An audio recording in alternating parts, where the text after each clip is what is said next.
Hello friends, welcome to Shalini delight classes. कैसे हैं आप सब? मैं आशा करती हूँ अच्छे होंगे और पढ़ाई भी टाइम टू टाइम कर रहे होंगे।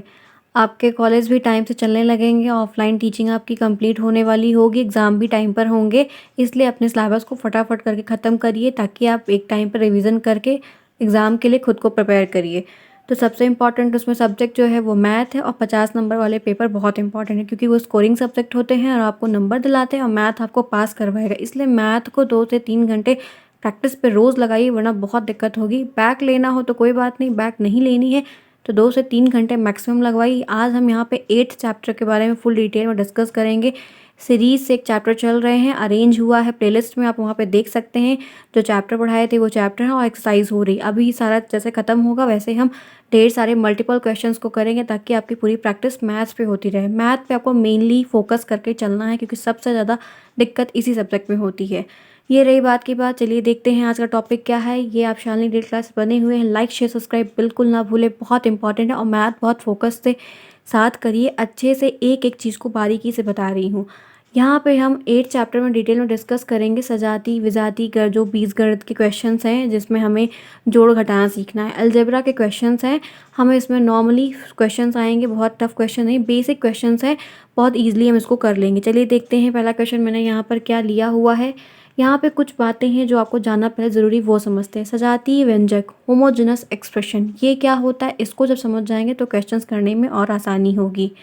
यहाँ पे है एक ऐसा बहुपद व्यंजक जिसमें केवल एक चर चर यहाँ पे यानी कि x यानी कि वेरिएबल हो, उसे हम सजातीय घर व्यंजक कहते हैं, होमोजेनस एक्सप्रेशन कहते हैं।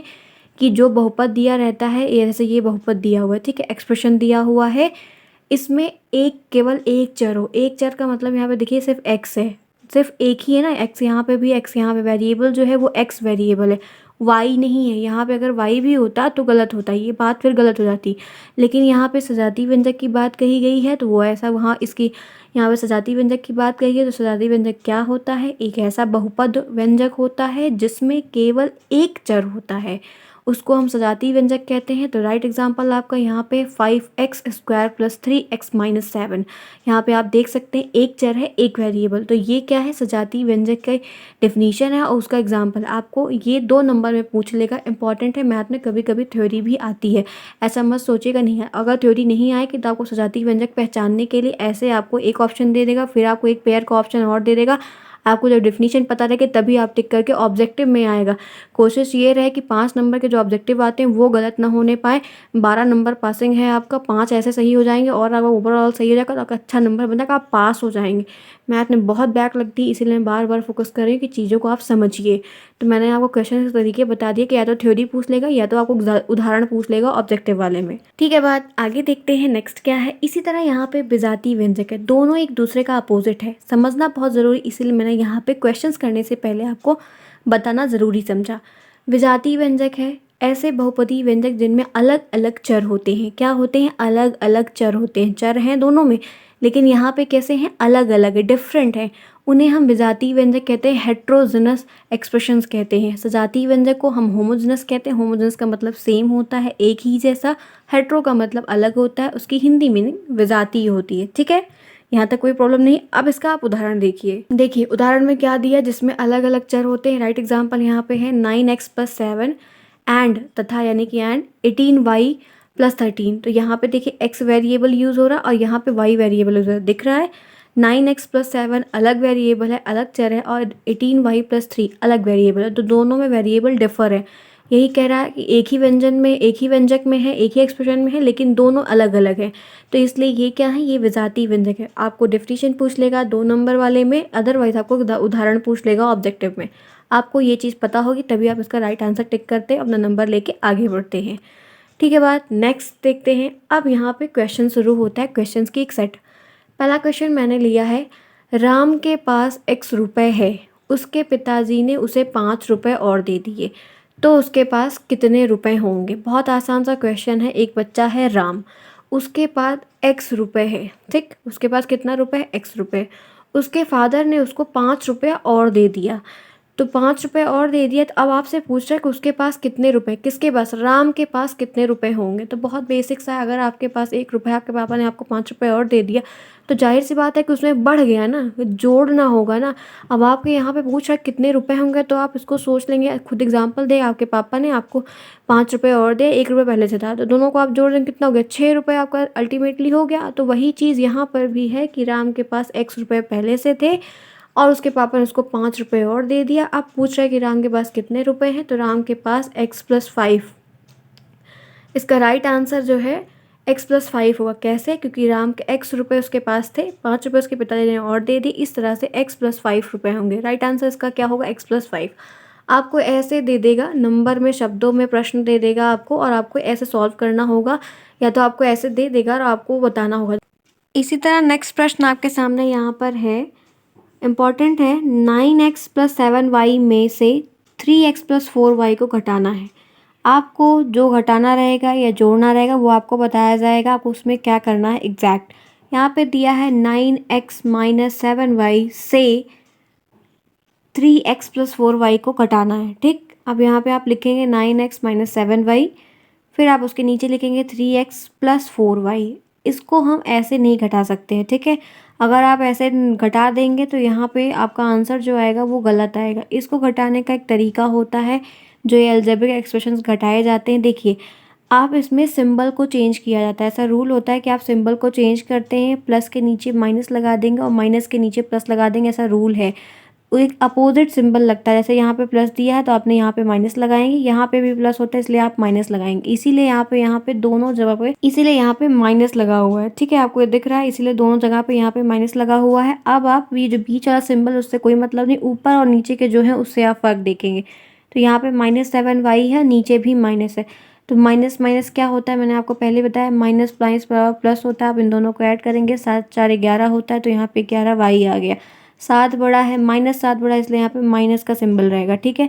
अब यहाँ पे भी माइनस, यहाँ माइनस है और यहाँ प्लस है, यहाँ माइनस है यहाँ प्लस है, तो मैंने आपको बताया है माइनस और प्लस बराबर क्या होता है, माइनस होता है। 9 में से आप 3 को माइनस कर देंगे तो 6x आएगा, ठीक है। समझ में आया कि ये एक्सप्रेशन कैसे सॉल्व हुआ, कैसे यहाँ पे आप घटा रहे हैं। ये बात आपको हमेशा ध्यान रखनी है कि आपको लास्ट में सिंबल को चेंज करना है। अगर प्लस रहेगा तो माइनस कर देंगे और माइनस रहेगा तो प्लस कर देंगे, देन आप सॉल्व करेंगे। आप एज इट इज़ नहीं सॉल्व करेंगे, हाँ, हमेशा आंसर आपका गलत आएगा, ठीक है। नेक्स्ट प्रश्न देखते हैं क्या है। ये 2015 में आया हुआ क्वेश्चन है, इंपॉर्टेंट है, प्रीवियस इसके क्वेश्चन रिपीट होते हैं। क्वेश्चन चेंज रहे होंगे तो सिर्फ डिजिट में, और एज इट इज़ भी दे दिया जाता है। क्या दिया है देखते हैं। यहाँ पे दिया है 8a-3b प्लस 3a+3b का हमको मान बताना है कि इनका मान क्या होगा, इनकी वैल्यू क्या होगी, हमको ये कह रहा है, ठीक है। यहाँ पे कह रहा है कि 8a-3b प्लस 3a+3b का हमको मान बताना है, ठीक है। आप इसको करने से पहले हर क्वेश्चन को अच्छे से पढ़ा करिए, क्वेश्चन क्या कह रहा है। 2 नंबर में आए तो पूरा इलोबरेट करके लिखिए, ठीक है, प्रोसेस वाइज लिखिए। अगर आपको 1 नंबर में आए तब भी लिखिए, ऑब्जेक्टिव में पूछे तब आप टिक कर सकते हैं, मन हो आपका तो आप सॉल्व कर दिए, अदरवाइज ऑप्शन पे आप टिक कर दीजिए, कोई दिक्कत की बात नहीं है, ठीक है। अब देखिए, अब यहाँ पे हमको 8a-3b दिया है, प्लस करना है हमको, इसको हम सिंपली लिख देंगे। क्या लिखेंगे, 8a-3b प्लस 3a+3b। अब आप यहाँ सोचिए, देखिए ये जैसे दिया था हमने यहाँ पे लिख दिया, हमको इसका मान बताना है। सिंपली आप इसको सॉल्व कर दीजिए, कुछ इसमें है नहीं। 8a-3b, ये पेयर जो है माइनस में है और ये पेयर जो है प्लस में है, तो प्लस माइनस माइनस कट जाता है। क्या बचा आपके पास, 8a एज इट इज उतर जाएगा और 3a भी। तो टोटल आंसर यहाँ पे आपका जो उतर रहा है वो 8a+3b, इन दोनों को आप जोड़ देंगे तो 11 आएगा। 8×3=11 होता है, तो 11a आएगा, ठीक है। बात बहुत आसान था। जो जो चैप्टर आसान है, जैसे ये चैप्टर बहुत इजी है, तो आप इसको इतना अच्छे से कर लीजिए कि इसके बाहर कोई क्वेश्चन होने ना पाएगा। इससे चैप्टर से अगर 3 क्वेश्चन भी आते हैं, 5 आपके वो सही हो जाए, तब भी मिला के आपको अच्छा नंबर हो जाएगा, दिक्कत की कोई बात नहीं। लेकिन जो चैप्टर आपका अच्छे से तैयार, उसको पूरा कमांड के साथ तैयार करिए कि इस चैप्टर से क्वेश्चन आएगा तो हम कर ले जाएंगे, इतना आप श्योरिटी के साथ चलिए, ठीक है। अब नेक्स्ट प्रश्न देखते हैं, चौथा प्रश्न, ये भी 2015 में आया है, इंपॉर्टेंट है।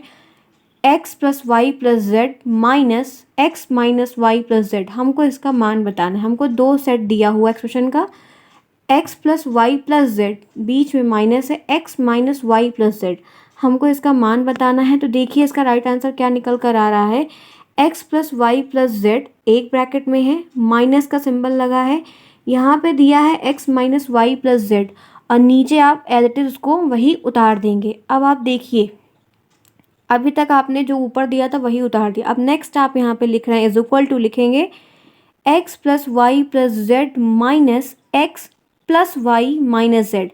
मैं आपको जो बताना चाह रही हूँ वो ये है कि यहाँ पे देखिए, यहाँ पे प्लस जेड है, यहाँ पे माइनस जेड है, यहाँ पे माइनस वाई है, यहाँ पे प्लस वाई है। अब बच्चे सोचेंगे कि ये कैसे हो गया, तो मैं आपको यहाँ पे बता दूँ कि जब कभी ऐसे ब्रैकेट में दिया हो, बाहर माइनस का सिंबल लगा हो, आप उतार के इस सेट को जब खोलते हैं तो जो सिंबल यहाँ पे रहता है वो एज इट इज उतार देते हैं, लेकिन अंदर के जो चिन्ह रहते हैं, अंदर के जो चिन्ह रहते हैं वो बदल जाते हैं। ठीक है, अब आप समझ गए कि यहाँ पे कैसे चेंज हो। यहाँ पे अंदर ये माइनस था तो यहाँ पे प्लस हो गया, यहाँ पे प्लस है तो माइनस हो गया। अगर यही चीज़ यहाँ पे प्लस होती तो माइनस हो जाता। तो दोनों तरीके से आपको समझ में आ गया कि यहाँ पे चिन्ह कैसे बदल रहा है। अब ये जब बदल गया तो x plus y plus z minus x plus y plus z, ये एक सेट निकल कर आया। अब आप देखिए, यहाँ पे प्लस एक्स था, यहाँ पे माइनस एक्स, दोनों कट गया।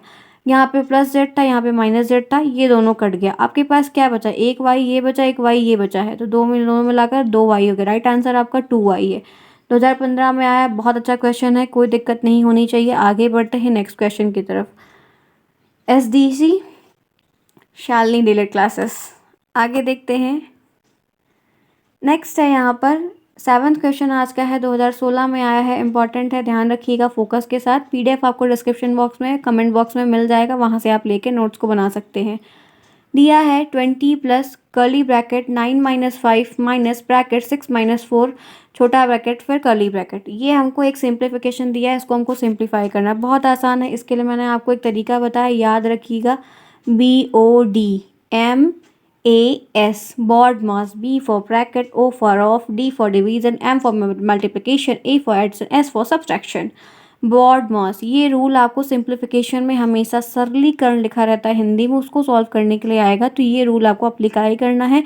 ये रूल आपको अप्लाई करना है तो आप अच्छे से क्वेश्चंस को ईजिली सॉल्व कर सकते हैं। इस तरह के प्रश्न को आपको ये रूल पता होना चाहिए। देखिए, यहाँ पे हमें ये सेट दिया था, हमको इसको सॉल्व करना है। इसको हम सॉल्व करने के सबसे पहले क्या करेंगे, 20 प्लस बड़ा वाला ब्रैकेट, सबसे पहले जो छोटा ब्रैकेट रहता है हम उसको सॉल्व करेंगे, बड़ा नहीं सॉल्व करते।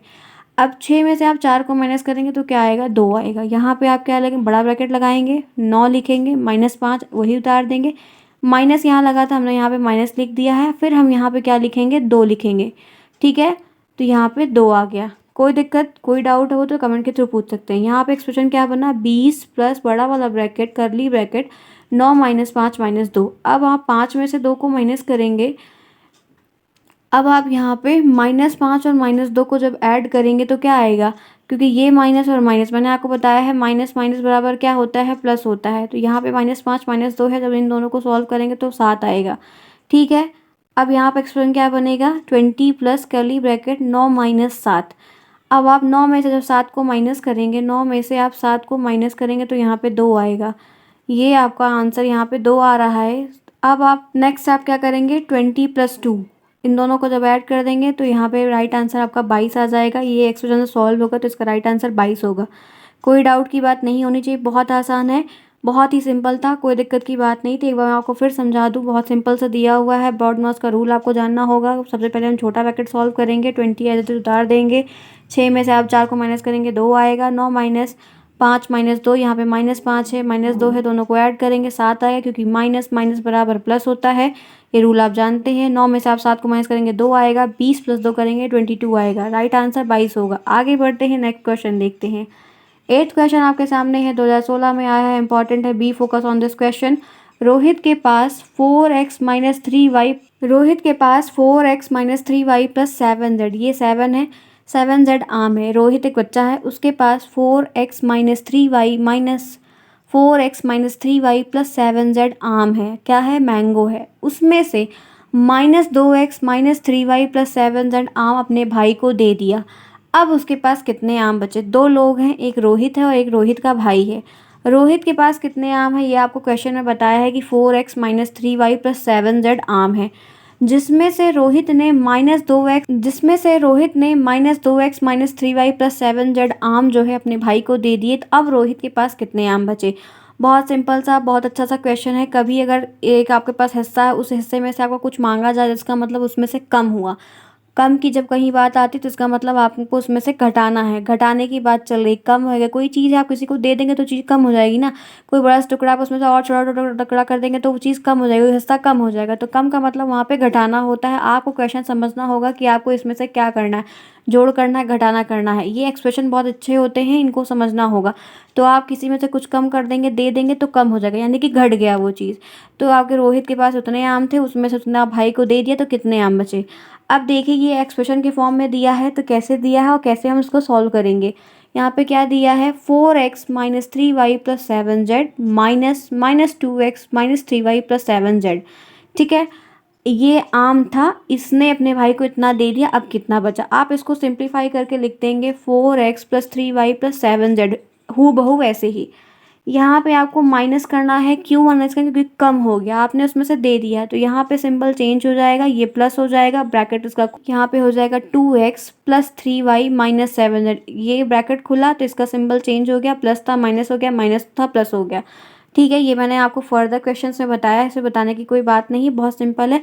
अब इसको आप एज इट इज़ पढ़िए तो 4x minus 3y plus 7z plus 2x plus 3y minus 7z। यहाँ पे माइनस 3y था, यहाँ पे प्लस 3y है, दोनों कैंसिल। यहाँ पे प्लस 7z था, माइनस 7z है, दोनों कैंसिल। क्या बचा है, 4x और प्लस 2x। ये प्लस में है, ये भी प्लस में है, प्लस प्लस प्लस हो जाता है। 4x में 2, आप 4 में 2 ऐड करेंगे 6 आएगा, राइट आंसर 6x है। इस एक्सप्रेशन का आपका राइट आंसर 6x है। रोहित के पास कितने आम बचे हैं, 6x आम बचे हैं। कितने आम बचे हैं, 6x, राइट आंसर ये है। आपको जब 2 नंबर वाले में आए तो आप यहाँ पे लिखेंगे रोहित के पास 6x आम बचे हैं। इस तरह पूरा मतलब जैसे लिखते हैं ना सवाल में, हिंदी में लिख के वैसे करते हैं, ये सब आपको एग्जाम में वहाँ पे 2 नंबर के प्रश्नों में करना होगा। ठीक है बात, उससे अच्छा इम्पैक्ट पड़ेगा और नंबर मिल जाएगा ईजिली, इसीलिए बता रही हूँ। नेक्स्ट क्वेश्चन आप यहाँ पे देखिए, 9th क्वेश्चन है, ये भी इंपॉर्टेंट है, अच्छा क्वेश्चन है। 7x square plus 3x plus 9 तथा वाई स्क्वायर प्लस 9 को जोड़िए। यहाँ पे एक्सप्रेशन दिया है और हमको ये एक्सप्रेशन दिया है, दोनों एक्सप्रेशन बोल रहा है कि जोड़िए, यहाँ पे लिखा हुआ ऐड करना है। ठीक, अब सिंपली देखते हैं ऐड करिए, थोड़ा सा ध्यान रखिएगा और क्वेश्चन से ये क्वेश्चन अलग है। कैसे अलग है मैं बता रही हूँ। यहाँ पे पहला एक्सप्रेशन दिया है 7x square plus 3x plus 9। ठीक, दूसरा आपको कह रहा है कि आप उसमें 2y प्लस 9 को ऐड करो। आप यहाँ पे ऐड का सिंबल लगा दो। अब उसके बाद आपको यहाँ पे x के टर्म में है, यहाँ पे y के टर्म में डायरेक्ट दिया है और आपके पास कुछ दिया नहीं है।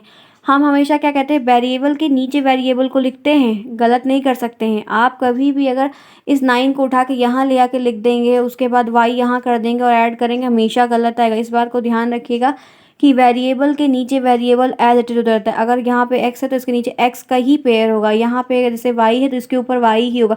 आप x रख के नहीं सॉल्व कर सकते, ये हमेशा गलत हो जाएगा। ठीक है, ध्यान रखिएगा कैसे इसको सॉल्व कर रहे हैं। यहाँ पे ये टर्म दिया है 7x square plus 3x plus 9, हमने लिख दिया। हमें यहाँ पे x के टर्म में कुछ नहीं दिया था, दूसरे पेयर में हम 9 के नीचे 9 ऐसे उतार देंगे और y स्क्वायर आगे लिख देंगे। ये आप ऐसे करिए या वैसे लिखिए, कोई दिक्कत की बात नहीं। आप 2/2 कर 2 प्लस 2 करेंगे। आपकी इसमें आप ये सोचिए कि यहाँ पे ना वाई स्क्वायर प्लस 9 दिया था, आपने 9 स्क्वायर प्लस y लिख दिया तो सही है। आप 4 प्लस 2 करिए या 2 प्लस आप 4 करिए, आंसर तो एक ही आएगा ना। तो ये कोई दिक्कत है, ये माइनस के केस में होता तो दिक्कत होती, लेकिन प्लस के केस में तो कोई दिक्कत की बात नहीं, बहुत सिंपल है।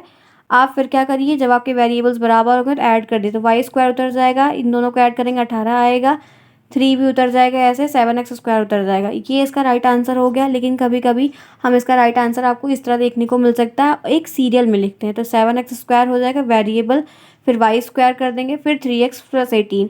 आप ऐसे भी लिख देंगे छोड़ देंगे तब भी सही है, ऐसे भी लिख देंगे तब भी सही है, कोई दिक्कत की बात नहीं है।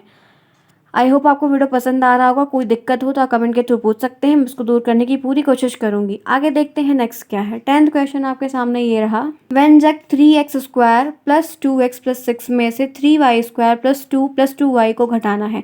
सिंपल है, हमें दिया है, हमें एक सेट ऑफ क्वेश्चंस दिया है, उसमें बोल रहा है कि 3x square plus 2x plus 6 में से 3y स्क्वायर प्लस y को हमको घटाना है। बहुत आसान है, कोई दिक्कत की बात नहीं। देखते हैं, 3x square plus 2x plus 6 हम लिख देंगे, हमको इसमें से घटाना है। फिर हम यहाँ पे देखिए, अब हमें दूसरे पेयर में दिया है 2, हमने 2 उतार दिया है, plus 3y square plus 2y, हमें ऊपर हमें जो क्वेश्चन दिया था हमने एज इट इज उतार दिया। अब देखिए ये यहाँ पे हमें दिया हुआ है किस में, 3y स्क्वायर प्लस 2y, तो यहाँ पे हमने 2 आगे लिख दिया है। ये प्लस में था, यहाँ पे प्लस में है, कोई दिक्कत की बात नहीं है। यहाँ पे ये प्लस नहीं रहेगा, यहाँ माइनस रहेगा, ये गलत हो गया है क्योंकि घटाने को बोला है तो यहाँ पे माइनस का सिंबल रहेगा। ठीक है, अब आप देखिए यहाँ पे 2 हो गया, ये 3y प्लस 2y स्क्वायर है। अब मैंने आपको बताया था कि सिंबल को आपको चेंज करना रहेगा ऐसे क्वेश्चनों में। ऐसे क्वेश्चंस में आपको सिंबल को चेंज करना रहेगा। प्लस था, माइनस हो गया, यहाँ प्लस है, फिर माइनस हो गया, यहाँ प्लस है, फिर माइनस हो गया। ठीक, अब ये 2y square as it is उतर जाएगा और माइनस का सिंबल लगेगा क्योंकि प्लस माइनस माइनस होता है, तो माइनस 2y उतरा। फिर यहाँ पे माइनस है तो माइनस उतरेगा, 3y स्क्वायर फिर उतर जाएगा। फिर यहाँ पे देखिए 4 और 2, 6 और 2 है, दोनों को ऐड करेंगे तो 4 आएगा। 2x ऐसे उतर जाएगा, 3x स्क्वायर हूबहू उतर जाएगा, कोई दिक्कत। इसको हम लिखेंगे कैसे, 3x square minus 3y plus 2x minus 2y plus 4। इसको आप अरेंज करके ढंग से लिख सकते हैं, कोई दिक्कत की बात नहीं। अगर आप ऐसे ही कोई दिक्कत की बात नहीं है, अगर आप ऐसे ही लिख के छोड़ देंगे तब भी आपका राइट आंसर सही रहेगा, आपको पूरा नंबर मिलेगा। ठीक है, बात समझ में आई, कोई डाउट नहीं होना चाहिए मेरे ख्याल से। फिर भी मैंने क्लियर आपको समझा दिया, सिर्फ जोड़ घटाना है, थोड़ा सा दिमाग लगाना है कहीं कहीं पे, और कुछ है नहीं। आगे बढ़ते हैं, नेक्स्ट क्वेश्चन देखते हैं। आज का 11th क्वेश्चन आपके सामने यहाँ पर है, -2x स्क्वायर माइनस ब्रैकेट में -x स्क्वायर प्लस 4x का हमको मान बताना है, हमें इनकी वैल्यू को बताना है। -2x माइनस माइनस ब्रैकेट में x स्क्वायर प्लस 4x। अब देखिए कैसे हम उसको सॉल्व कर रहे हैं। -2x माइनस ब्रैकेट में एज इट इज उतार देंगे, is equal to -2x plus x square minus 4x है। अब मैंने आपको बताया ना कि ब्रैकेट खुलेगा तो सिंबल चेंज हो जाएगा, तो वही यहाँ पे भी हुआ है। बस सिंपल है, आपको कुछ नहीं करना है, बस चीज़ों को समझना है कि कैसे इसको हमको यहाँ पे सॉल्व करना है और कैसे हम सॉल्व करेंगे। यहाँ पे देखिए, यहाँ पे क्या दिया है, -2x है, यहाँ पे x स्क्वायर है। आप दो में से एक को माइनस करेंगे तो क्या आएगा, एक ही आएगा, तो यहाँ पे आप x स्क्वायर लिख देंगे और ये -4x उतर जाएगा। आप इसमें से इसको माइनस नहीं कर सकते क्योंकि यहाँ पे पावर नहीं लगी। अगर ये पावर लगी होती तो ये ऐड होकर 6x स्क्वायर हो जाता, लेकिन यहाँ पे पावर नहीं लगी इसलिए नहीं करेंगे। ये पावर और वेरिएबल दोनों सेम होने चाहिए अगर आपको जोड़ घटाना कुछ भी करना है तो यहाँ पे देखिए x स्क्वायर था, ये भी x स्क्वायर है। आप इसमें से दो में से एक को माइनस करेंगे तो एक आएगा, इसलिए x स्क्वायर ये यहाँ पे है और ये -4x। आपको right answer x square -4x है। ठीक है, बात आगे बढ़ते हैं, नेक्स्ट क्वेश्चन देखते हैं। ये रहा आज का 12th क्वेश्चन आपके सामने। यहाँ पे 12th क्वेश्चन आपके सामने 3abc minus 2ab square minus 5abc plus 3ab square. हमको इसको सिंपली सॉल्व करना है, सरल करना है, बहुत आसान है। आप एज इट इज़ पहले उतार दीजिए। अब आप यहाँ पे देखिए, बहुत सिंपल सी चीज़ें हैं कैसे हमको इसको सॉल्व करना है। हम पहले वेरिएबल को देखेंगे तो 3abc है, यहाँ पे 5abc है। 5 में से 3 जाएगा तो 2 आएगा, -2abc होगा। माइनस क्यों लगेगा, क्योंकि -5 बड़ा है। ठीक, अब -2ab बचा, उसको उतार दीजिए और यहाँ पे 3ab स्क्वायर बचा, इसको उतार दीजिए। ठीक है, अब आप इस पेयर को सॉल्व करेंगे, ये स्टेप हो गया। अब इसको सॉल्व करेंगे तो -2abc है, कोई abc नहीं है तो -2abc ऐसे ही लिख दीजिए। यहाँ पे ab का स्क्वायर है, यहाँ पे भी ab का स्क्वायर है, दोनों सेम है। 3 में से आप माइनस करेंगे जब दो को तो एक आएगा, तो ab का आप स्क्वायर लिख देंगे। राइट आंसर आपके सामने यहाँ पर है -2abc प्लस ab का स्क्वायर, इसका राइट आंसर है। ठीक है, बात आगे बढ़ते हैं। इस तरह के क्वेश्चन आपको बहुत देखने को मिल सकते हैं। आप प्राइवेट स्कूल की बुक को लगाइए, उसमें बहुत सारे दिए रहते हैं, और जो यूपी बोर्ड की 6, 7, 8 की आती है उसको लगाइए। उससे ज़्यादा आपको लगाने की जरूरत नहीं, सीरीज़ आपको होगी ही, मैं पेपर करवाऊंगी ही आगे चल के। अभी थोड़ा वक्त दीजिए, थोड़ा वक्त की प्रॉब्लम होती है, मैं मैनेज करके कैसे भी पहले एक्सरसाइज कर लीजिए, फिर हम पेपर्स पे चलेंगे। ठीक है, बात आगे देखते हैं। नेक्स्ट क्वेश्चन क्या है। आज की क्लास यहीं तक फिलहाल के लिए। हमने यहाँ पर देखिए 8th चैप्टर को आज पढ़ा, जिसमें हमने अलजेब्रिक जो एक्सप्रेशंस थे उनके बारे में, जोड़ घटाने से क्वेश्चन जैसे आते हैं वो समझा, जो प्रीवियस ईयर में आए हैं वो समझा। तो ये रही बात यहाँ तक की। इसी में मैंने एक चैप्टर और लिया हुआ है। देखिए, ये चैप्टर है 7। मैंने इसको बाद में इसलिए लिया हुआ कि ये क्वेश्चन ये चैप्टर में था, इसलिए मैंने सिलेबस में लिया था, जिसमें हमको ये आंकड़ों का पिक्टोग्राम, बार ग्राफ, पाई ग्राफ ये जानना है। मैंने आपको लिया हुआ है, आपको दिखा दूँ तो इसमें कुछ टॉपिक हैं। ये चित्रों का लेखन द्वारा समझना, मतलब चित्र के द्वारा देखना, चित्र के द्वारा समझना ज़्यादा आसान होता है। एक दुकानदार है, उसके पास इतने चश्मे हैं, हर हफ्ते में इतने इतने चश्मे बिके हुए हैं। ये मैंने आपको बनाया है कि आपको समझ में आए कि हाँ, मैंने ये चैप्टर भी करवाया है, आपका कोई चैप्टर छूटा नहीं है। फिर क्वेश्चंस कैसे आते हैं, देखिए, किस दिन बेचे गए चश्मों की संख्या ज़्यादा है, तो गुरुवार को चश्मा ज़्यादा बेचा गया है। गिन के आप बता देंगे, क्योंकि चित्र बने हुए, आप गिन लेंगे इस दिन इतना बिका है, इस दिन इतना बिका है। फिर इसी तरह रिलेटेड क्वेश्चन और पूछ लेगा, गुरुवार को कितने चश्मे बने, तो आप संख्या में बता देंगे। फिर उसके बाद यहाँ पे एक क्वेश्चन और रहेगा कि यदि चश्मों की संख्या 100 रुपये है तो मंगलवार को कितने चश्मे बिके, पहले कितने चश्मे बिके थे। एक चश्मा अगर 100 रुपये का है तो 6 चश्मे बिके हैं, तो 600 रुपये का है। ऐसे क्वेश्चन आपको देखने की चांसेस है वो भी मात्र 2 से 3% है, नहीं तो नहीं। अब जैसे यहाँ पे दंड ग्राफ है, यानी कि बार ग्राफ से आ गया है, बड़ी-बड़ी चौड़ी-चौड़ी डिज़ाइन बनी रहती है। याद रखिएगा कि जैसे बार डायग्राम वगैरह रहता है नाम से, वैसे पूछेगा नहीं, बहुत कम है कि कभी पूछता है, इसलिए मैंने इस पे ज़्यादा फोकस नहीं किया है। ये ऐसे पूरा आपको चित्र और बना रहेगा, इतना स्कूल, इतने बच्चे हैं, इतना इलेक्शन है, इतना वोटिंग है, ऐसे क्वेश्चंस देखने को मिलते हैं। उसमें क्वेश्चंस रहेंगे कितनी संख्या थी, कितना एडमिशन हुआ, कितना नहीं हुआ। एक ऐसे इसी में टॉपिक और है, उस एक एक टॉपिक इसी में और है, वो भी जो है वित्त रेखा का होता है, पाई चार्ट का होता है। इसमें कुछ खास नहीं होता है, इसका एक सूत्र होता है, कभी कभी आ जाता है कि 360 डिग्री, यहाँ पे इसका एक सूत्र है, वो कभी कभी देखने को मिल जाता है कि केंद्र पर समानुपाती कोणों का सूत्र क्या है। तो इसका राइट आंसर है 360 डिग्री इंटू संगत बारंबारता अपॉन बारंबारताओं का योग। वैसे ये मिलेगा नहीं, फिर भी एक फॉर्मूला है, तो मैंने आपको बताने की कोशिश की है कि ये अगर मिलता है तो आप वो इसी पर रख के सॉल्व करेंगे। आएगा नहीं, निश्चिंत रहिए, बहुत कम चांस है कि आता है। इस तरह कुछ क्वेश्चंस दिए। एक क्वेश्चन आपको ऐसे दिखा दूं कि एक साइकिल में पहिए की जो संख्या है वो 36 तीलियां हैं, तो आसन्न तीलियों के बीच का कोण बताना है। एक साइकिल का जो पहिया होता है उसमें 36 तीलियां हैं, तो उन तीलियों में कोण कितना बन रहा है ये आपको बताना है। तो कैसे आप बताएंगे, तो देखिए साइकिल के पहिए की जो आकृति है वो वृत्ताकार होती है, आप जानते हैं कि गोल गोल होता है। कैसे सॉल्व करेंगे ये देखिए। संपूर्ण वृत्त के कोण का मान क्या है, 360 डिग्री होता है। पहिए में कितनी तीलियां, 36 तीलियां हैं, तो इनके बीच का बना कोण क्या होगा, 360 में आप 36 से भाग देंगे, 10 डिग्री आएगा। अतः इनके बीच का जो कोण है वो क्या होगा, 10 डिग्री होगा। जो 36 तीलियां थी साइकिल में वो भी 360 का कोण बनता है एक संपूर्ण वृत्त में टोटल मिला के। तो आप 360 में से 36 को भाग दे देंगे, तो ये 10 डिग्री आपका आंसर आएगा। राइट आंसर आपका क्या होगा, 10 डिग्री। जो 36 तीलियां साइकिल के टायर में दी होती हैं उनमें 10 डिग्री का कोण बनता है। कितना कोण बनता है, 10 डिग्री का। तो ऐसे क्वेश्चन आपको पाई चार्ट का एक फॉर्मूला जो मैंने बताया था उस तरह के प्रश्न बनने की चांसेस है, वो भी 2 से 3%। अदरवाइज इससे कोई नहीं आएगा। अगर कभी आएगा तो ऑब्जेक्टिव में 1-2 पूछ सकता है, अदरवाइज और चैप्टर से आते हैं, इससे लगभग अभी देखने को नहीं मिला है। 1-2 क्वेश्चन आया हुआ है, मैं पेपर करवाऊंगी, दिखा दूंगी कहाँ पे क्वेश्चन ये आया हुआ है, किस टाइप का। ठीक है, बात आगे बढ़ते हैं। आज की क्लास यहीं तक। शालिनी डीएलएड क्लास के साथ आपने यहाँ तक का सफ़र तय किया, जिसमें आपने 8 चैप्टर टोटल अभी तक के कंप्लीट कर लिए हुए हैं। जैसे आपके चैप्टर कंप्लीट होंगे, जैसे मैं सीडीपी क्लास का कंप्लीट चैप्टर बना रही हूँ, ऐसे इसका भी बनाऊंगी, लेकिन आपको पेशेंस के साथ हर एक लेक्चर्स को अच्छे से क्वेश्चंस को करना होगा और खुद प्रैक्टिस करनी होगी मैथ के लिए। ठीक है बात, आई होप आपको वीडियो पसंद आया होगा, आज की क्लास समझ में आई होगी। मैंने बेहतर तरीके से कोशिश की है कि आपको चीज़ें समझ में आए, क्योंकि मैथ है, इंपॉर्टेंट है। कोई डाउट हो कमेंट के थ्रू पूछ सकते हैं, मैं दूर करने की पूरी कोशिश करूँगी।